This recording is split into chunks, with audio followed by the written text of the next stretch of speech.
ಪ್ರಿಯ ಸ್ನೇಹಿತರೆ, ವಿಜಯಸಿರಿಗೆ ಸ್ವಾಗತ. ನಾನು ಮಂಜುನಾಥ್ ಯಲ್ಲಾಪುರದ. ಆಚಾರ ವಿಚಾರ, ಸಂಸ್ಕೃತಿ ಹಾಗೂ ನೀತಿ ನಿಯಮಗಳ ಪರಿಕಲ್ಪನೆಯಲ್ಲಿ ಲೋಕ ಕಲ್ಯಾಣಕ್ಕಾಗಿ ಧರ್ಮ ಜಾಗೃತಿಯ ಆಂದೋಲನ ನಡೆಸಿದ ಮಹಾನ್ ತಪಸ್ವಿ, ಮಹಾಪವಾಡ ಪುರುಷ, ವಿಜಯನಗರ ಜಿಲ್ಲೆಯ ಹರಪನಹಳ್ಳಿ ತಾಲೂಕಿನ ಕೂಲಹಳ್ಳಿಯ ಗೋಣಿ ಬಸವೇಶ್ವರ ಮಹಾರಥೋತ್ಸವ ಸಹಸ್ರಾರು ಭಕ್ತಾದಿಗಳ ಸಡಗರ ಸಂಭ್ರಮ ಹಾಗೂ ಭಕ್ತಿ ಭಾವಗಳ ಹರ್ಷೋದ್ಗಾರಗಳ ಮಧ್ಯೆ ಇಂದು ಸಾಯಂಕಾಲ ಅತ್ಯಂತ ವಿಜೃಂಭಣೆಯಿಂದ ನೆರವೇರಿತು. ಗೋಣಿ ಬಸವೇಶ್ವರರ ಹೆಸರಿನ ಈ ರಥೋತ್ಸವ ಹಲವು ವಿಶೇಷತೆಗಳ ಮಹಾಸಂಗಮ. ರಥೋತ್ಸವ ನೆಪ ಮಾತ್ರಕ್ಕೆ ಗೋಣಿ ಬಸವೇಶ್ವರ ಅವರದಾಗಿದ್ದರೂ ರಥಮಂಟಪದಲ್ಲಿ ವಿರಾಜಮಾನರಾಗುವುದು ಗೋಣಿ ಬಸವೇಶ್ವರರ ದೊಡ್ಡಪ್ಪ ಎಂದೇ ಕರೆಯಲಾಗುವ ಪಂಚಗಣಾಧೀಶರ ಪರಂಪರೆಯ ಪ್ರಮುಖರಲ್ಲೊಬ್ಬರಾದ ಕೊಟ್ಟೂರಿನ ಗುರುಬಸವೇಶ್ವರ ಉತ್ಸವ ಮೂರ್ತಿ. ಇಂಥ ವಿಶಿಷ್ಟ ಉತ್ಸವದ ಹಿನ್ನೆಲೆಯ ಹಿಂದೆಯೂ ಒಂದು ಅಚ್ಚರಿಯ ಸಂಗತಿ ಅಡಗಿದೆ. ಆ ಕುರಿತ ಕೌತುಕದ ಸಂಗತಿಗಳನ್ನು ಇನ್ನೊಂದು ಸಂಚಿಕೆಯಲ್ಲಿ ತಮ್ಮ ಮುಂದಿಡುವ ಪ್ರಯತ್ನ ಮಾಡುತ್ತೇನೆ.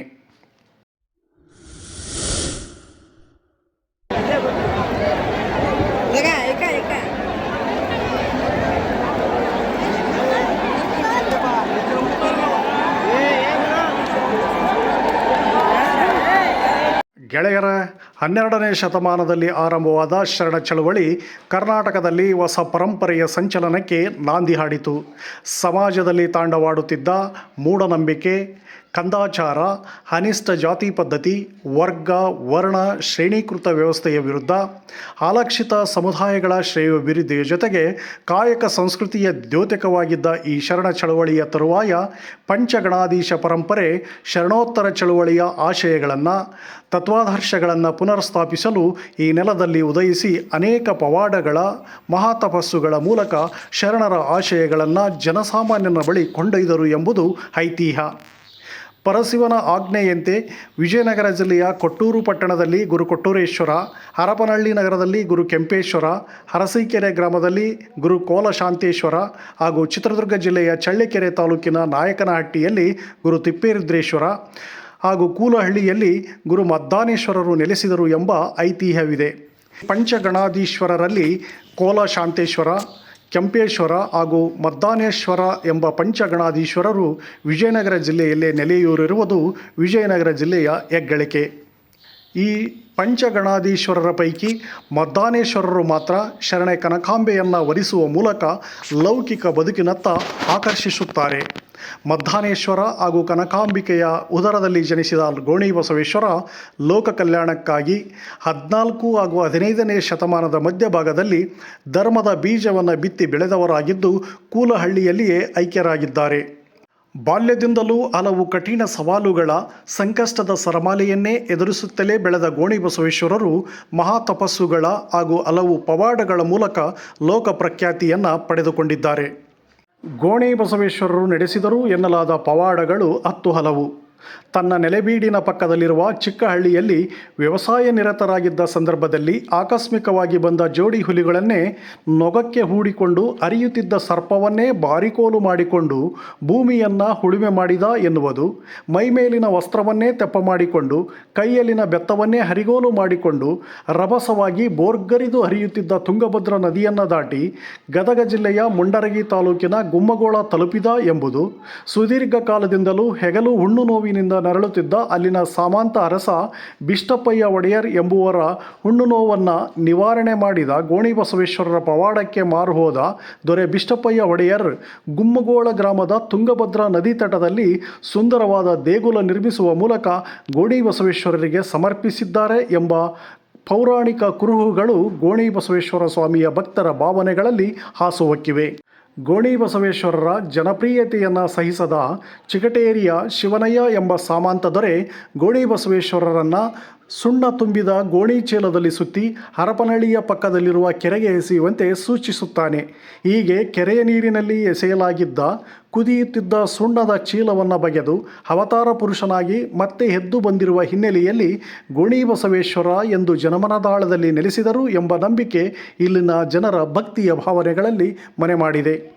ಕೂಲಹಳ್ಳಿಯ ಊರ ಹೊರವಲಯದ ವಿಶಾಲವಾದ ಜಾಗದಲ್ಲಿ ನಿರ್ಮಿಸಲಾಗಿದ್ದ ಆಕರ್ಷಕವಾದ ಸುಂದರ ರಥಕ್ಕೆ ಬಿಳಿ, ಕೆಂಪು ಸೇರಿದಂತೆ ವಿವಿಧ ನವನವೀನ ಬಣ್ಣಗಳ ಬಾವುಟಗಳು, ಹಲವು ದೇವಾನುದೇವತೆಗಳ ಭಾವಚಿತ್ರಗಳನ್ನು ಅಳವಡಿಸಲಾಗಿತ್ತು. ಜೊತೆಗೆ ತೆಂಗು, ಮಾವಿನ ತೋರಣ, ಬಾಳೆದಿಂಡು ಸಹಿತ ಪುಷ್ಪಮಾಲೆಗಳಿಂದ ರಥವನ್ನು ಸಿಂಗರಿಸಲಾಗಿತ್ತು.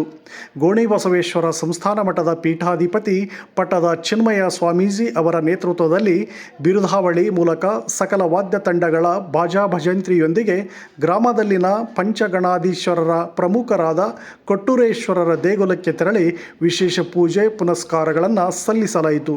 ಬಳಿಕ ಕೊಟ್ಟೂರೇಶ್ವರರ ಮೂರ್ತಿಯನ್ನು ಅಲಂಕೃತ ಪಲ್ಲಕ್ಕಿಯಲ್ಲಿ ಕುಳ್ಳರಿಸಿಕೊಂಡು ಚಿನ್ಮಯ ಸ್ವಾಮೀಜಿ ಅವರು ಅಶ್ವರೋಹಿಯಾಗಿ ಸಕಲ ವಾದ್ಯ ತಂಡಗಳ ಮೂಲಕ ಗ್ರಾಮದ ಪ್ರಮುಖ ರಸ್ತೆಯ ಮೂಲಕ ರಥದ ಬಳಿ ಆಗಮಿಸಿದರು. ಬಳಿಕ ರಥವನ್ನು ಕೊಟ್ಟೂರೇಶ್ವರರ ಮೂರ್ತಿಯ ಹೊತ್ತ ಪಲ್ಲಕ್ಕಿ ಪ್ರದಕ್ಷಿಣೆ ಹಾಕಿತು. ಬಳಿಕ ರಥಮಂಟಪದಲ್ಲಿ ಕೊಟ್ಟೂರೇಶ್ವರ ಮೂರ್ತಿಯನ್ನು ಪ್ರತಿಷ್ಠಾಪಿಸಲಾಯಿತು. ಇದೇ ಸಂದರ್ಭದಲ್ಲಿ ಗೋಣಿಬಸವೇಶ್ವರರ ಧ್ವಜವನ್ನು ಹರಾಜು ಹಾಕಲಾಯಿತು. ಬಳಿಕ ರಥ ಉತ್ತರಾಭಿಮುಖವಾಗಿ ಸಂಚರಿಸಿತು. ನೆರೆದ ಸಹಸ್ರಾರು ಭಕ್ತರು ಭರ್ಜರಿ ಜಯಘೋಷ ಮೊಳಗಿಸಿದರು. ಭಕ್ತರು ರಥಕ್ಕೆ ಬಾಳೆಹಣ್ಣು, ಉತ್ತುತ್ತಿ ಹಣ್ಣುಗಳನ್ನು ಸಮರ್ಪಿಸಿ ಭಕ್ತಿ ಭಾವದಿಂದ ನಮಿಸುವ ಮೂಲಕ ಭಕ್ತಿ ಸಮರ್ಪಿಸಿದರು.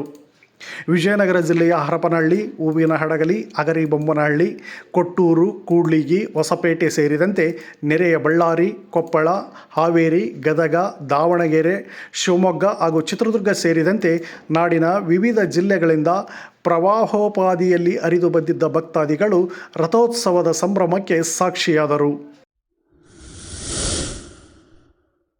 ಪ್ರಿಯರೇ, ನಮ್ಮ ಸಾಂಸ್ಕೃತಿಕ ಸಿರಿವಂತಿಕೆಯ ಪಾರಂಪರಿಕ, ಐತಿಹಾಸಿಕ, ಚಾರಿತ್ರಿಕ ಹಾಗೂ ಪೌರಾಣಿಕ ಕಥೆಗಳನ್ನು ಆಧರಿಸಿದ ಘಟನೆಗಳ ಜೊತೆಗೆ ನೆಲಮೂಲ ಸಾಂಸ್ಕೃತಿಕ ಸೊಬಗಿನ ಜಾನಪದ ಕಲೆ, ಸಾಹಿತ್ಯ, ರಂಗಭೂಮಿ, ಕೃಷಿ ಸೇರಿದಂತೆ ವಿವಿಧ ಆಸಕ್ತಿಕರ ಹಾಗೂ ಆಲಕ್ಷಿತ ಘಟನೆಗಳ ಮೇಲೆ ಬೆಳಕು ಚೆಲ್ಲುವ ವಿಷಯಗಳ ವಿಭಿನ್ನ ಸುದ್ದಿಗಳೊಂದಿಗೆ ತಮ್ಮ ಅಂಗೈಯಲ್ಲಿರುತ್ತೇನೆ.